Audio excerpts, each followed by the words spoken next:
huge changes have taken place in the way countries around the world are run.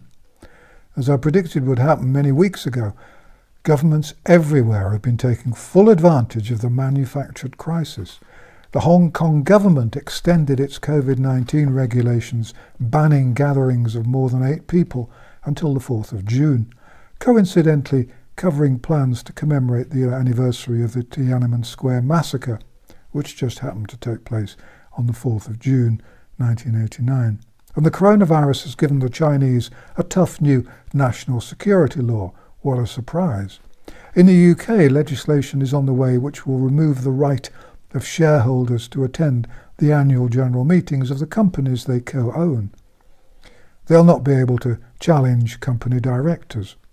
The change is said to be temporary, but these days the word temporary appears to be synonymous with the word permanent. Meanwhile, those same directors are taking huge loans from the government. The government may well then take shares in those companies, turning them into state-owned, nationalised zombie companies. When governments subsidise big companies, the end result is rarely a happy one. It's scandalous that company owners should lose control, and everyone with a pension will be affected by this. Everything that's happened is about them taking control and turning us into slaves. This isn't conspiracy theory stuff, it isn't paranoia, it's very real. The baddie from all those James Bond movies, the one who wants to rule the world, is well on his way to taking control. Actually, of course, there isn't just one baddie, there are a number of them. Doctors have spoken out and have dared to point out that this isn't a plague bug and that the dangers have been exaggerated, but they have been quickly punished. I've seen evidence that one eminent doctor was, just a day or two ago, struck off the medical register in the UK for 12 months for daring to voice his doubts about the official line on social media. Whatever happened to free speech and human rights? Article 6 of the Human Rights Act gives us the right to a fair trial, and Article 10 allows freedom of expression.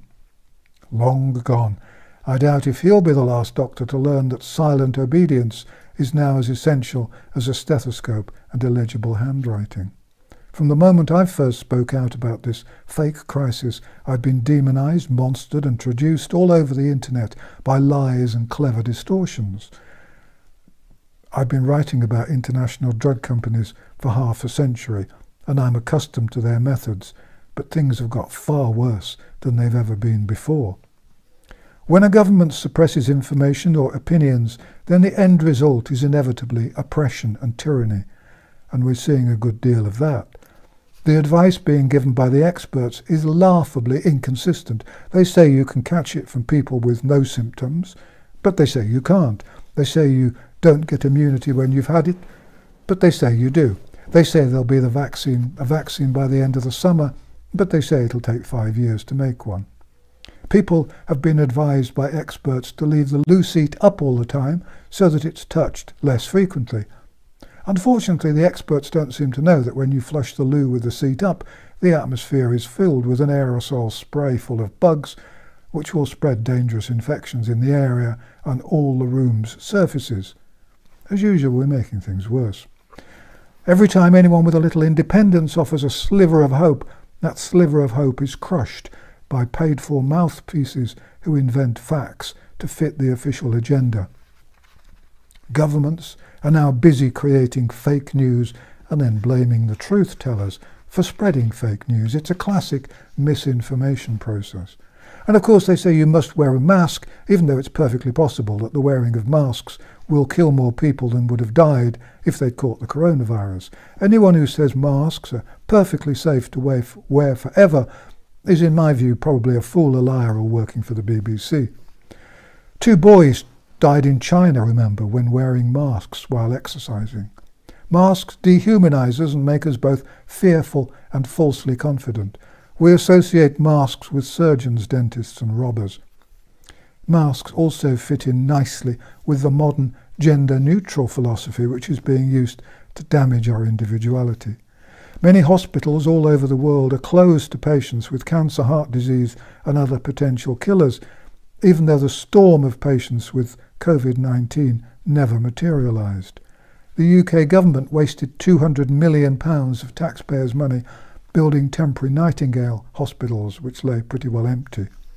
And the irony is that a fifth of all the patients in the UK who contracted the coronavirus caught it in hospital.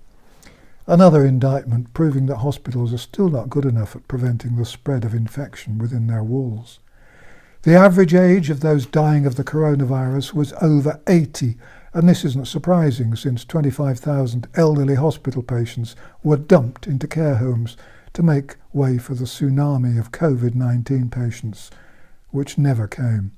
Those patients were discharged without being tested to see if they'd picked up the coronavirus when in hospital, and so the care homes, full to the brim with patients who were aged and ill, became the killing fields. Care homes in England and Wales contain only 3% of pensioners, but 29% of COVID-19 deaths occurred within their walls. Governments everywhere will save huge sums of money as a result of all these deaths. Although we are bombarded with statistics, it's difficult to get hold of accurate figures, but my conservative estimate is that in the UK the government will save £200 million a year as a direct result of all those early deaths of elderly patients. In the UK, there are 2.4 million cancer patients waiting for treatment or investigations. Many of them will die before they get what they need. There'll be 10 million people on waiting lists by Christmas. Many of them are in agony, and they too will be dead before they get halfway up the waiting list. People wake up every morning crying in pain and despair, and hospital departments still stay shut. Pubs and hairdressers are opening, but some hospital departments are staying shut. Thousands will die unnecessarily from asthma, diabetes and coronary heart disease. The only bright spot on the mortality figures will be that very few will have died from the ordinary flu this year. They were all put down as having died from COVID-19. And charities won't be able to help much. The big charities in the UK are facing a shortfall of £10 billion this year. They'll all want government bailouts. Many smaller charities will go bankrupt. There's little solace to be found in our institutions. Churches, mosques and synagogues are closed, although pubs and hairdressers and zoos will be open. Our church leaders have betrayed us and abandoned us to our fate. And the royal family, particularly the Queen, will be tucked away out of sight for their safety, because all icons can be a comfort and a centre point for protest and revolution. But although it's claimed that schools and churches and hospitals can't open because of the social distancing laws, the police condone mass demonstrations which threaten to disrupt society and which therefore suit the aims of those who would like to be in charge. The resultant damage will be unbelievable. The Bank of England says that the UK economy is set to fall by 14% this year. My guess is that's a mega understatement. That's the biggest decline since 1706, even on their optimistic thought. In the United States, joblessness is on the scale of the 1930s. Around the world, the laws are getting tighter and more intrusive. There are laws about lockdowns, social distancing and mask wearing, and in the UK the police in London even used the excuse of a demonstration to introduce a curfew. There are signs that the social distancing will be permanent. Cities and towns are already widening pavements so that pedestrians can safely keep their distance from one another. Cycle lanes are being enhanced too, and the result will be less space for motor cars, more congestion, slower speeds. How long will it be before there are special traffic lanes for the important people to use? That was common in the Soviet Union, and it was tried in England for the London Olympics. Confusion about what is and is not allowed has reached absurd levels. One German state has abandoned plans to reopen brothels because they're worried that hookers and punters will rush to the state from neighbouring areas where the brothels are still closed. Jonathan Sumption, a former Supreme Court judge who, it's reasonable to think, understands the law as well as anyone in the UK, has pointed out that sex with a person from another household is classified as a gathering for the purpose of social interaction. This means, apparently, that it's now legal, providing that it happens in the daytime and not at night, and that the sexual activity takes place in the garden and not in the house, unless a sex worker is involved, in which case the sexual activity can take place indoors and at night, because it'll be necessary for work purposes. The mass market media, bought and paid for, enthusiastically spread whatever lies they're told to spread. They ramp up the fear with new horror stories. I've no doubt that BBC dramas will make social distancing and lockdowns seem normal and essential. It's now possible to discern a pattern and a purpose in all this. Look around the world and you can see what they've planned for us. In 2017, the Chinese gathered DNA and iris scans to create a massive database. The Chinese police were also gathering blood types and fingerprints. There's not much left. By June 2019, the Chinese required mandatory face scans for would-be phone users. Buy a new phone and you wouldn't be given a new number unless or until you'd had your ID verified with a face scan. Consumers were reported to have welcomed all this new technology. In Russia, people who are self-isolating have to take photographs of themselves on their mobile phones, using a special app, of course, to prove that they are in their homes. In Ohio, in the United States, when 4,800 school children eventually return to school, they will wear electronic beacons to track their locations through the day. The beacons will enable the authorities to record where students sit, who they meet, and so on. Naturally, all this is to prevent another outbreak of the coronavirus.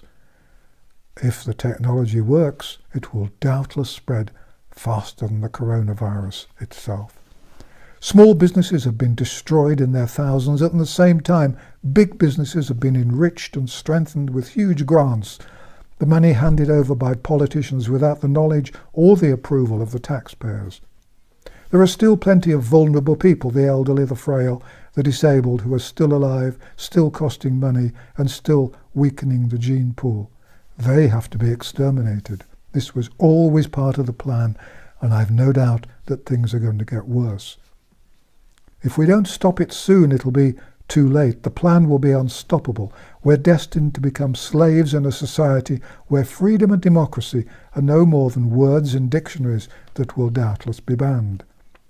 Why did governments deliberately destroy their own economies? So that they could rebuild them. This is a battle for control, money and power, and it was triggered by a minor virus that just happened to be handy at the right time. A Division 4 virus leapt into history through timing. The British economic downturn is forecast to be the worst in the G7. The British will be the hardest hit of all the major economies. The cause? Not even Boris and his fellow buffoons are this incompetent, surely. It must have been planned. If there isn't a second wave of the coronavirus or a new infection from a new deadly virus, it will only be because they're scared that too many people know and have shared the truth about their attempted takeover of our lives. They need to shut us in to weaken us. Masks will, despite their lies, make us weaker and more vulnerable. Locking us in will deprive of us vitamin D. Our immunity to other infections will fall as we're kept locked indoors and away from other people. The brainwashing will continue in exactly the way I described in a previous video called Coronavirus, You've Been Brainwashed, Here's How They Did It. If you haven't watched it, please find it and watch it. They are using every trick known to the behavioural psychologists. They want to create the circumstances for war so as to frighten us with that. They want to divide us from our friends and our neighbours, to weaken us, to break us up into separate factions, black and white, believers and non-believers, and so on, so that we're busy hating one another rather than hating them. But if they can get away with a second wave, then afterwards there'll probably be a third wave and a fourth wave until the zombies are begging for their vaccines and their subcutaneous implants. We're fighting for our present, our future and our children's future, and it's going to be a difficult fight. Trillions have been borrowed from future generations who will, having been kept out of school, probably not been numerate enough or literate enough to realise what's happened to their world. Our real problems are not the mad scientists or the madder politicians, but the zombies, the people who accept the lies they're told without question, who dutifully wear their masks and step off the pavement to maintain their social distances. I don't like to call these people sheep, by the way. I've kept sheep and they're very intelligent animals. In my experience, they're far brighter than the mathematical modelers and the politicians. None of my sheep ever put the country into unnecessary house arrest. They are using what's called a spiral of silence to oppress us too.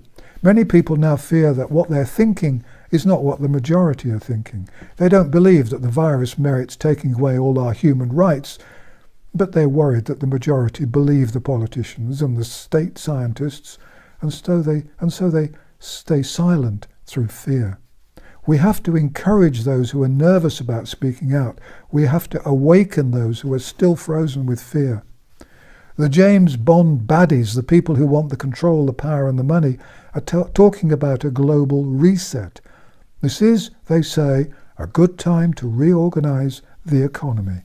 That's why they desperately need a second wave of the coronavirus. They need to keep us down. They need to keep us oppressed, fearful and cornered. They want to introduce vaccines and identity certificates and intrusive apps that track our every movement. They want to impoverish us and they want total control over the internet. They want to restructure the monetary order. Their aim is social engineering that will lead to a world government with unelected billionaires sitting around the table. They want to introduce eugenics on a big scale, getting rid of the sick and the weak and the frail and the elderly and the vulnerable. They want to remove healthcare from the masses so that more and more of us die. If you don't believe me about the seriousness of what's happening, then I'm really afraid you haven't been paying attention to the facts. This is war.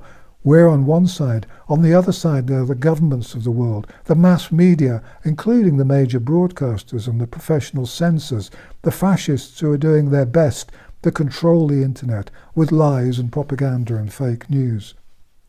But take heart, it's not a fair fight. They have a great deal to win, money, power, control. But we have more to lose, our freedom and our individuality. They want us to be slaves. We want our freedom and our human rights. And so we have more power than they think we have. At the moment, they can't manage without delivery drivers, supermarket workers, factory staff, shop assistants, hospital staff, and so on. If we stand up to them and refuse to accept their lies, then they will lose. And we have to laugh at their insistence that we wear masks and follow their stupid rules. As I said in the first of these two videos, we have more power than we think we have. They want to take our freedom. Wanting to keep it is a stronger emotion. They're just fighting out of greed, but we're fighting for our survival, so we will win. Remember the mantra? Distrust the government, avoid mass media, fight the lies. And if you happen to visit a mass media website, leave polite messages expressing your disgust at their failure to expose the dishonesties and suggesting that people watch some videos which contain the truth. Please share these videos as much as you can. Thank you for watching and thank you for your support and your encouragement. Please copy and share the videos as widely as you can, and if you want to put on a translation, that's fine. If my videos disappear, please visit the website www.vernoncoleman.com to find out where you might be able to see them. The transcripts of my videos are always on the website. Thanks again for watching an old man in a chair. This channel has not been monetized. I haven't authorized any ads and there's no sponsorship. I have no idea where the little ad underneath the video comes from, which seems to promote the government, whichever country you're in. If you want to see more videos from me, please subscribe to my channel because they aren't always easy to find. Let's spread the truth together. Thank you for watching.